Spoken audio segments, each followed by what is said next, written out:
Hello everybody, thank you so much for joining myself and Sam for another episode of Mindful Baking. We're so thrilled that you're enjoying this little mini series.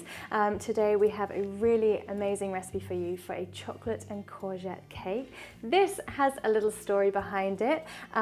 This is a recipe that my friend Rosie's mum, Mrs. Can, has given to us, and this is a cake that she bakes, and whenever myself and my friends hear that Mrs. Can has come to visit and she's brought her chocolate courgette cake, we are there in a heartbeat. So it's something that symbolizes kind of family and friendship, and it's just so joyous, and that's what this recipe means to me, and I really hope that it can bring a little bit of that to you and to your friends and family as well. It's one of the most beautiful things about baking is that it's something we can do by ourselves. It can be very mindful, but it's also something we can share with friends and with family, even with strangers, and it brings people together, and it's really beautiful, and I really hope you like this recipe. The other great thing about this recipe is that it's plant-based. Please don't let that put you off. So even if you don't eat a plant-based diet, it really doesn't matter. This cake is chocolatey and it's moist, it's decadent, it's everything you want from a chocolate cake, and it is so simple as well. So it is perfect for our Mindful Baking series.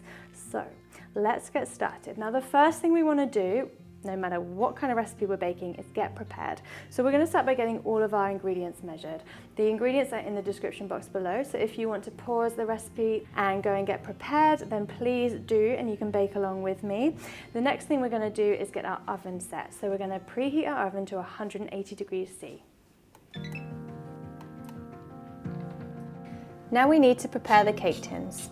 I'm using two 8-inch sandwich tins, but you can use one deeper cake tin, or even a loaf tin will work perfectly for this recipe. I'm using some oil spray to grease the tins, but you can also use plant-based butter. And I'm putting greaseproof paper on the bottom of the tins to make sure our cakes don't stick.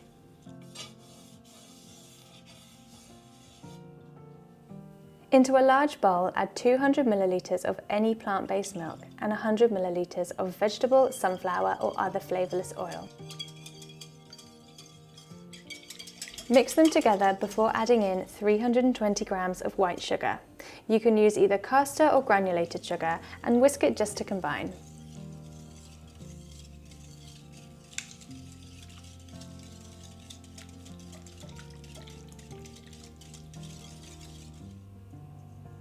Now through a sieve, add 200 grams of plain flour and 70 grams of cocoa powder.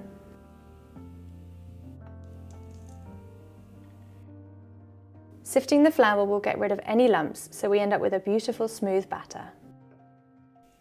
Lastly, sift in half a teaspoon of sea salt, 1 teaspoon of bicarbonate of soda, and 1.5 teaspoons of baking powder. It's important to sift these as well because they can be quite lumpy. Now gently start to combine the wet and dry ingredients. Keep it slow, even though it might feel like it's taking ages. Try to focus on what you're doing rather than trying to get the job done quickly.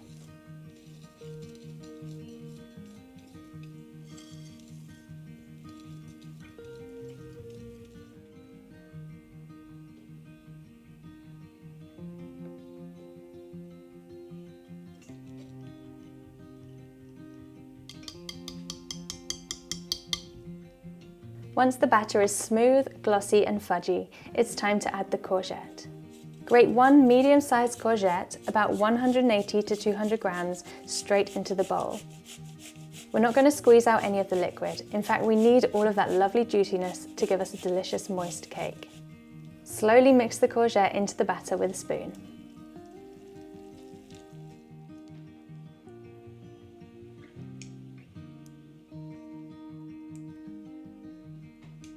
Now we can pour the mixture into our cake pans. Try to get an even amount of batter into each tin. You can weigh them if you want to, or just do it by eye.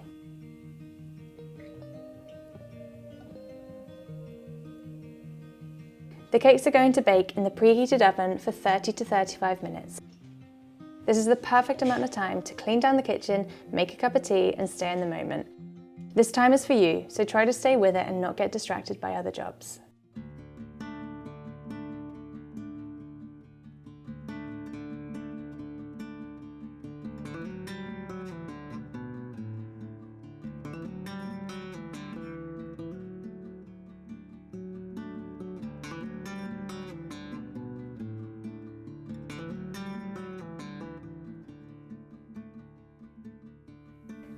check the cakes are baked by poking a skewer or knife into the centre of each. We want the skewer to be clean, so if it has batter on it, keep baking for a couple of minutes at a time. Okay, so whilst our cakes are cooling down, we're going to make a really simple butter ganache that we're going to use to ice our cake. We're making it now so that by the time the cakes have cooled down, the ganache will be a nice spreadable consistency. So we're making it over the bain-marie with 200 grams of dark chocolate and 100 grams of plant-based butter.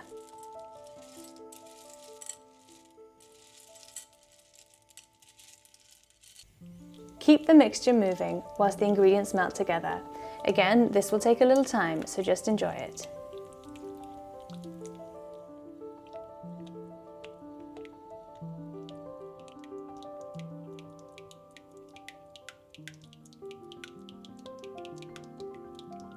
Carefully remove the bowl from the pan, remembering to watch out for the hot steam.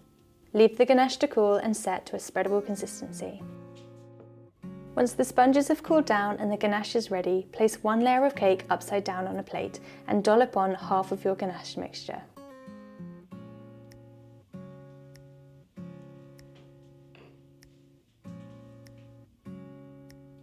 Carefully spread the ganache over the sponge. You can use a palette knife or other decorating tool, but you can also just use the back of a spoon. This is the fun part, and there is no right or wrong. If your ganache spills over the edge and gets a little messy, who cares?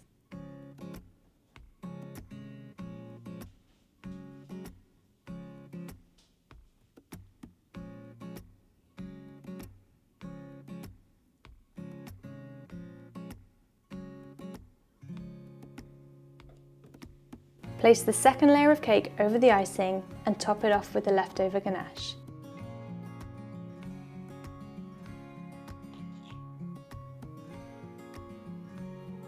You can decorate this however you like. If you want to cover the sides with ganache, make it smooth, give it texture, or even add sprinkles, then you do you. This is your cake after all.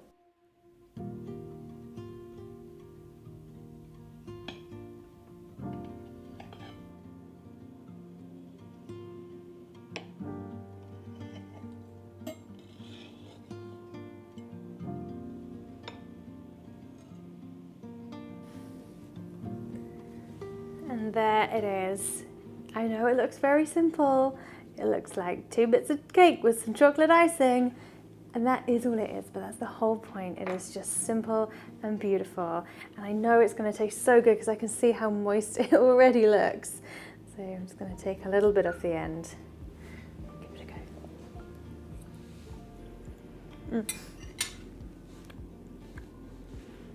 a go. So moist. It's almost like chocolate pudding or something. So delicious. And it doesn't taste like courgette, I promise you. It's not like eating a vegetable. It's like secretly healthy, I think. I'm not sure. Anyway, the courgette just gives it loads of moistness and also loads of texture, particularly because this is plant-based. It really helps to just bind it all together. And look, it's not kind of crumbly or falling apart at all. I think that vegan and plant-based baking has a real sort of reputation for not being very good. Well, hopefully this recipe convinces you that they can be just as delicious as regular bakes as well. So please do give this a go and let me know how you get on in the comments box below, and please keep sharing your stories and the bakes that you enjoy baking to kind of unwind or to take you back to like your childhood, or if there's a lovely story behind it, we'd love to hear them, and we'd love to share some of those recipes with the rest of you guys that are watching. So yeah, thanks again from me and from Sam, and thank you Sam for filming and editing this video, and of course thank you to Mrs. Khan for giving me this recipe, and now to you guys as well. I really hope you enjoy it. If you like chocolate cake, you are just gonna absolutely love this cake.